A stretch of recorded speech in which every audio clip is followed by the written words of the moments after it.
these are the kind of episodes that I really wish that most Shoko Tensei would have in its season. It would really, like I said before, will give some good characterization to the story and the life of the characters, Not everything needs to be focused on main focal points all the time. It's good to see the characters breathe here and there, just doing mundane things, from experimentations, hanging out, having miniature problems. It would benefit, Ruri's sparring and training. It would get to really know more of Ruri's friends around him.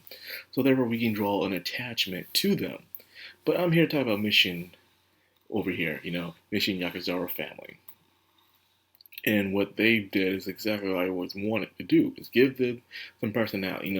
There's no main true focus, no main plot development within this episode. But it did give our characters some, characterization, some personality, something that we can know more about these characters and how they act and what they're up to and stuff. Like one is very shy, hides in a trash can. One's is just a total neat, stays in her room all the time playing video games. One acts random and just loves to do crazy stuff. And the biggest dude is actually the littlest brother, just jacked up on Kim's. And Goliath is the coolest, cute little doggy right now of the season. We got all these things we understand. And Futaba, despite being the smallest, ironically, is one of the oldest. And she has a very mature way about her where she can notice things that other people don't, or really go on in their bonding life not realizing what's going on. There's more to her MTI than just top physical strength and everything. And I guess I'll give her the anti-gothic Lolita look she has, because if you put everything what she's wearing right now in black, she would totally look like a gothic Lolita, but instead it's completely white.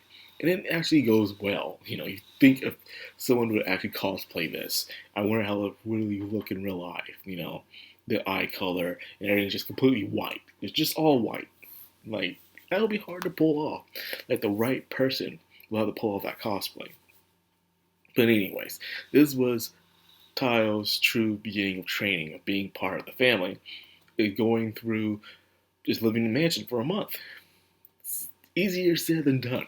We have booby traps, an alarm clock that will blow up, lasers, we got cat codes and pick locks, and good marksmanship when it comes to guns, all that stuff.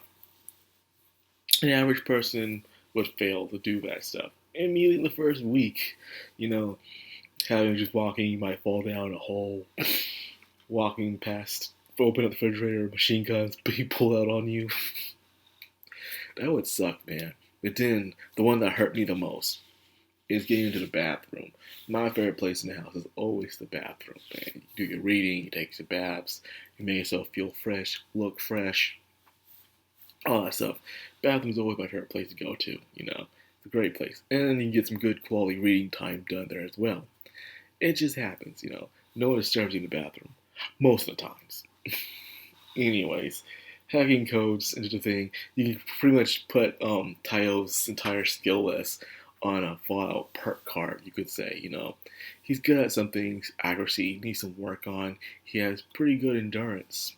He's not so bad in strength, but when it comes to science, he kind of fails. But he's good at lock picking, which means he's good in perception, which is nice as well. So there's that.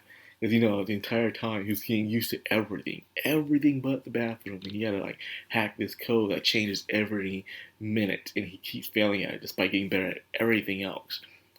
Until he learned another way around it. Lockpick. Freaking lockpick.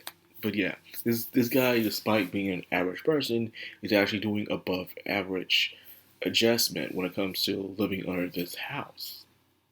It was something Fatuba caught on, He said usually you would need strength or probably a good talent to live here, but yet he had neither of those, but he's accelerating at a very fast rate that a normal person would not, and that's what Toya was supposed to be. So she believes it's because his drive of emotion, When someone is driven by something through a true desire, nothing can really stand in their way, Him wanting to protect Mutsumi isn't just out of obligation, it's something he truly feels like he has to do no matter what. The kid never really been that open with other people. And as I always say before, the only one he's been truly open up to was Matsumi, because Matsumi's always been with him since they were little kids and stuff. And she pretty much started to have feelings for him the day he stood up for her, while being picked on by 3 girls and stuff. So after that, she kind of started to admire him from a distance. You know, give him his space at the same time, but still loving him. And now they're finally engaged, and now she wants to do everything she can to support him, to be his rock. I would say his pretty much his rock.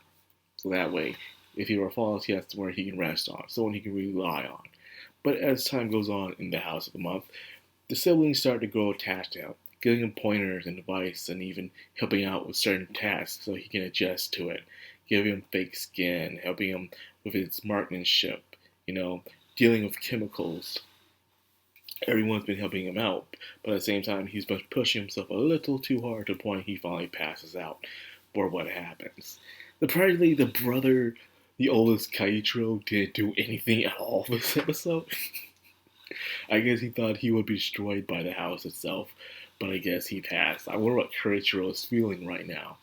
I bet he was expecting him to fail, not last an entire month, but he did.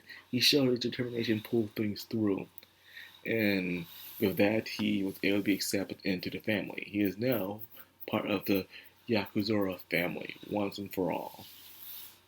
Which is nice. And like I said before, when you have long-running anime or stories, it's always good to show these breathers. I like to call them breathers, in a way. They're not coffee scenes, they're breathers, because they're not staying in one place, just doing some expedition talking. No, days are passing by, everyone's doing something. Random events may happen, but as long as you have the characters active within these events, you can see their personality shine through. You get to know more about the character as time goes on. And because of that, when you do get to the main focal stuff of the story, you'll have a true attachment to these characters and really would want to root for them because you see how they are on their downtime and stuff. And because of that, I feel like these kind of animes need these kind of things. Breather episodes, the mundane stuff, as they did. But I digress. Not every anime will listen to me, unfortunately. It's not going to happen. I wish it would. But anyway, great episode, man. Like, I've been checking on the trending top charts. Yeah, it's still there in the top 10. It hasn't cracked the top 5 just yet. Or I believe it hasn't just yet. But I'll let you know when it does. I'm just glad that this anime has completely been overshadowed by the other anime that's been coming out this season, because spring is a time when you release heavy, hard hitters. That and fall as well. Every so often summer, but never winter. But anyways, that's all I got for this video. I hope you guys enjoyed it. If you did, like, comment, subscribe, of course, hit that bell icon. This has been Madcrownxox on anime. Signing out.